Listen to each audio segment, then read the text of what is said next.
Jared Polin, FroKnowsPhoto.com, and welcome back to another Adorama Picks Rapid Fire Critique, where I take 10 of your best images and give them a critiquerson. Starting with, we've got photographer Kyle Walalatra Photography, and he says, "Hey Jared, you have my blessing to be brutal. I just want to improve. I'm 18 and from Australia. Oi, good day, mate." All right, so fine. I'll be brutal. No, I'm not going to be brutal. I'm just going to be honest. There's a difference between brutality and honesty. I like to be honest-ty. By the way, if you want to submit your best 10 images, you can go to bit.ly/FroCritiques. That's where you go ahead and do that. So this first image, I want to see what it's shot with. Canon EOS 70D with a 24-72.8. Okay, taken December 14th of 2016, so it's a little bit older. So it looks like you're using a more muted, I mean, it honestly looks like Kensington, the preset that we have. This is okay, but I honestly would like to see the color. I'm a big fan of black and white, but it just seems like compositionally, this guy is right in the middle.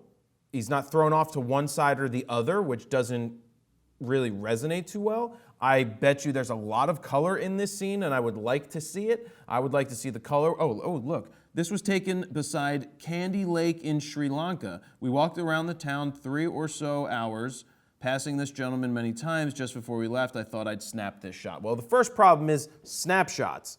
If you are going in with the mentality of snapping a shot, it's not the same as capturing a photograph. I know that's me being a little harsh. He's just making a point there. But just think about it. When you're going out to shoot, the mentality is that I want to capture moments. I want to go out here and I want to capture it. So in this case, it is more of a snapshot. I do like the lower angle that you got down on the lower angle. I like the leading lines on the right-hand side that are leading you into the frame, into the subject.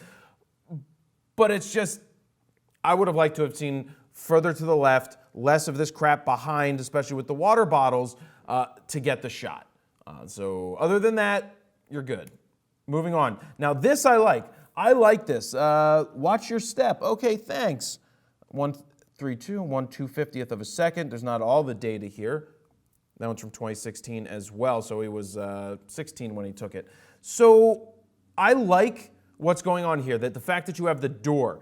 But my question is, hey, I don't want to see you yet. Get out of here. My question is the full door there? Because I would like to see the natural door frame drawing you through the entire thing. In this case, we know that the door is open and we can see that. I don't know if it's a double door that opens, and I think part of the issue is that it was the 24mm, and oh shit, that is the issue. Yeah, that is the issue. I realized the 70D, it's not the 7D, but it's also not full frame. So because it's the 70D and you have a 24mm lens on there, it's the wrong lens. I know it's a 24-72.8, which is a great lens, except for when you have to multiply by 1.6 to get the crop factor. You have to put that into perspective that you're losing out on the wide angle, which hurts you in this image. So what I would have liked to have seen is a wider shot. I know the lens is limiting you on that, and you probably didn't have a lot of room to go.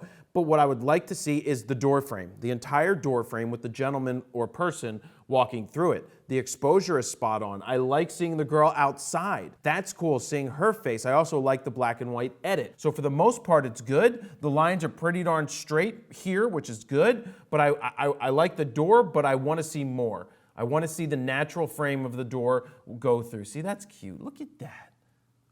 Family. It's just these lemurs. They're lemurs, right? Because I think I've seen these at the Philadelphia Zoo. They look great. They look like they have emotions in their face. So this is cool. This one's looking this way. This one's looking down at the baby, and the baby's like tongue is stuck to the tree. He's like, I'm gonna stick my tongue on the tree, like A Christmas Story, but it's not. So this was taken 24-70 as well. Wow, you can get pretty close to them.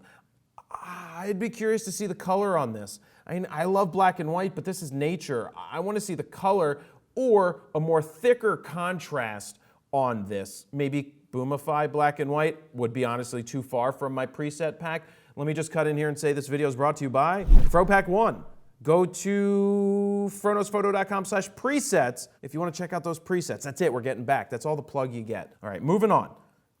Nope, not at all. Don't like this image at all. 5.6, 1/250th of a second, ISO 100. Yeah, I don't like this image. One, it's just very hard to, it's, the black and white doesn't do it any justice in this case. A lone dome, it's just, what could I say to make it better?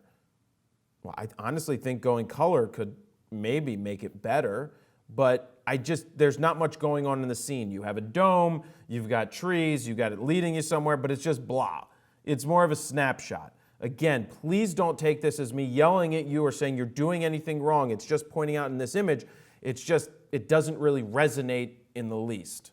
And like I always say, if you think there's something that I'm saying or not saying, feel free to say it down below in the comments. But don't be a dick about it. Do it with corrective or constructive criticism for Kyle in this case, or for me. This is great.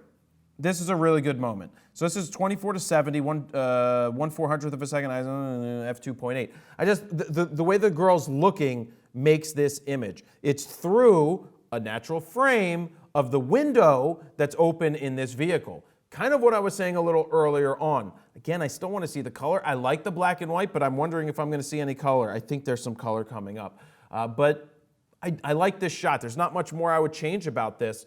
Maybe brighten it and go a little more boomify, but that's personal preference on my part. I like making things go boom, so it's a little different. I don't understand this one. Okay, I don't understand this. Please, behind the glass. Well, that explains the shitty nature of the glass. So we've got Ellis Island and the Statue of Liberty here in the background. That glass is just pissing me off. The dirtiness of the glass is pissing me off. Do you like it? I mean, does anybody out there like the glass in front of it? Some of you may, but to me it looks like somebody put not a preset, but just a really terrible overlay onto the image. It's super dark. Maybe that's what you're going for, but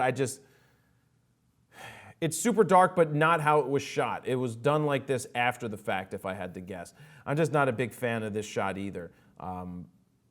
It's the Statue of Liberty, so trying something different, that's cool, but behind the glass just really frustrates me.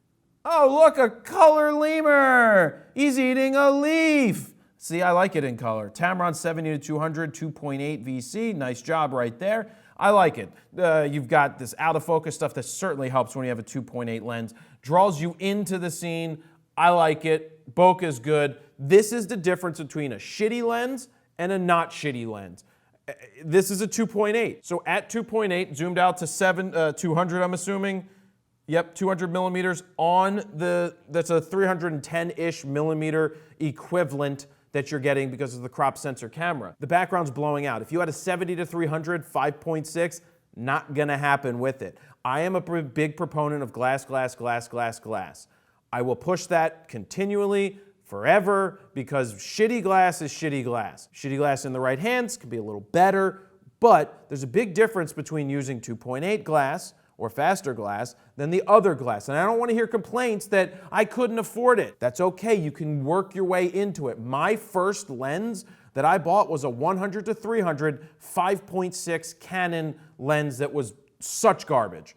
It took me a while to graduate. All I want to say is when you have the ability to graduate, take that ability. If you can buy a Tamron, a Sigma, something used that's a 2.8, go for it. Get there. Save your money up, then go there. You will see much better images. You will be a much happier photographer when you're out there shooting. So this looks like it's not New York. Is it New York? Yeah, US Polo. Timeless pieces in Times Square. So this is all right. It's more of a snapshot with this one. I know, the ISO has to be pretty high on this. No, it's even, well, it's 640. So I just, this guy's laughing. This is where I would go black and white. On this one, the color doesn't add to it. The color detracts from it. I love what's going on with the 1/13th of a second at f13. I love the creativity of trying to get the motion, but the problem is you got these cars stopped here that don't add to it, and the scene just isn't interesting. So I would go wider, I would step back and try to get more people walking, get more lights changing. That's what I would try to focus on with that. This, I'm not gonna like it either. Homeless in New York City, look, there's a thing with photographing homeless people, I think it's overdone. Some people may say, Jared, but what about what you did in Germany in the FroKnowsPhoto Show episode 2? With the homeless person. Well, one, I don't know if she was homeless. She was just begging for money outside of the Kölner Dome. And I thought it made for some great images. And I I gave her some money. Basically, I was like, yeah, I'm going to shoot your picture. You never know, is somebody seriously poor or are they just doing it? I'm not saying this person here. I'm just putting it out there. It's a difficult situation to determine when to do those images and when not to. I chose to do that. In this case, I don't like it. I just don't like that. I would go black and white and I'd boomify the shit out of it if you really want to make an impression. It's okay, it's fine, but let's put it in the context of when you're younger, you shoot stuff like this, and I'm not saying, there's nothing wrong with it in the way that it's shot, that's fine. It becomes that, do you shoot it or do you not? What's the story you're trying to tell? Because I don't want to tell you not to do it, because maybe it can work for you shooting a photo of a homeless person. Maybe there's a story behind it, but just be careful when you're doing it because it doesn't always work. It could be exploitative if you do it too often. This one, go black and white all day. It's going to be much better with a black and white boomify. And you email me, Kyle, because Kyle, actually, I'm going to send you a message because I have your Facebook. I'm going to give you the presets for free. FroPack 1. Now, if you want to buy a preset pack, go to FroKnowsPhoto.com/presets.